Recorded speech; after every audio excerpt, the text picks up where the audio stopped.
The portal. The year is 3048.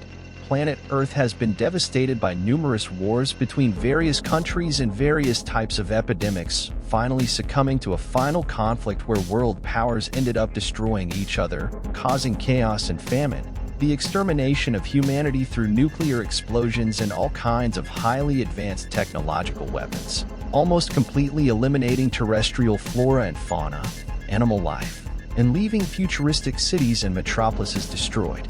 As the impending global war among major powers was about to unfold, a young English scientist named Carl Williams hid in an improvised bunker on the premises where he worked. He stayed hidden for several months, shielded from radiation and safe from attacks, while only hearing the sounds of destruction, bombs, and human screams. Williams was an orphan, raised without a family, living in an orphanage until he reached adulthood. Upon leaving, he pursued his studies, becoming a scientist in technology.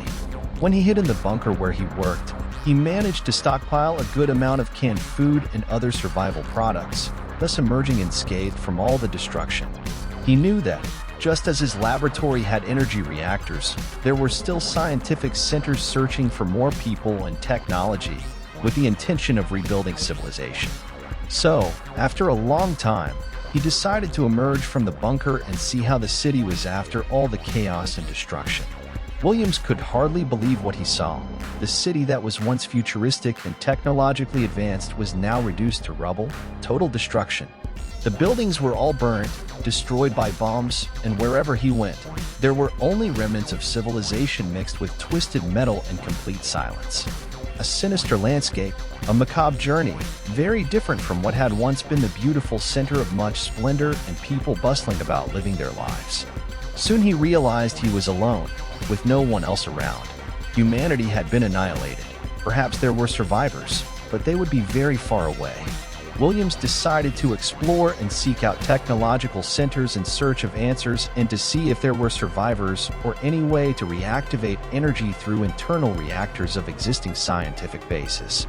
He walked a lot, for weeks, and saw nothing different, no people and no sign of anything working, only remnants of destruction, smoke, everything burnt, and a general emptiness. After much walking, he managed to see a beam of blue light in the night sky. A neon light that Williams knew came from one of the scientific centers, indicating that it was still operational. He hurried and managed to reach the technology base and enter it. This center was huge and filled with technology. Although its entrance was destroyed, it was still operational. Williams concluded that the scientists had died there, as there was a part destroyed by fire. At the same time, he realized that the center was enormous and had secret parts that still worked by energy reactors. Moreover, it had a super-secret project of high technology, something that had never been used, and he discovered its entire project, the intricacies of its engineering, and how to activate it, through data archived in supercomputers. When he finally managed to access and activate this secret project, Williams discovered that it was a futuristic portal, a time portal where, through space technologies with advanced intelligence, humans could travel through time, to the future or the past, as if entering a black hole and being sucked through time and space, finally stopping at a projected year. Seeing the current situation he was in a present of total devastation and little chance of survival, Williams decided to serve as a guinea pig for this project. He triggered all the commands so that this portal would take him to the past, a few years before the war, so that something could be done for humanity. So he entered the portal and soon saw nothing more, losing his senses, having a vague memory through images like an hallucinatory journey. Upon waking up, he saw that he was still alive and well, just a bit dazed in a very different region from where he had lived, full of nature, wild fields, and fresh air. The city no longer existed, nor did the vehicles or present technology. Gradually, he came to the conclusion that he was in a distant past from what he had lived.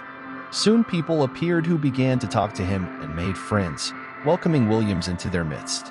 However, it was a civilization much inferior to his own. He was in England in a distant past, where he couldn't even talk about being from another time. Finally, he discovered that the portal had not taken him a few years back from where he was in the future, but due to a technological error, Williams ended up in the medieval era. He ended up in the 13th century, in 1248, amidst the Crusades, amid castles and royalty, and his home now was part of the feudal system. He was a common peasant, where he even met a companion and began his life anew in that totally different and confusing period. One thing was certain, Williams wouldn't be able to return to the future, so he concluded that his days were destined to end there in the medieval era. He was devastated at first, but as the days went by, he accepted and even grew to like his new life. He started a family and even had children, remembering that back in the future he had grown up as an orphan, without a family. He found solace and concluded that the portal brought him true happiness, a happiness he had never experienced, and that he only needed to forget what had happened and never mention it to anyone, live the new reality, and enjoy his new life. Superfixer is a sci-fi short story channel serving as the catalyst for concepts about technology, science, the universe, and science fiction.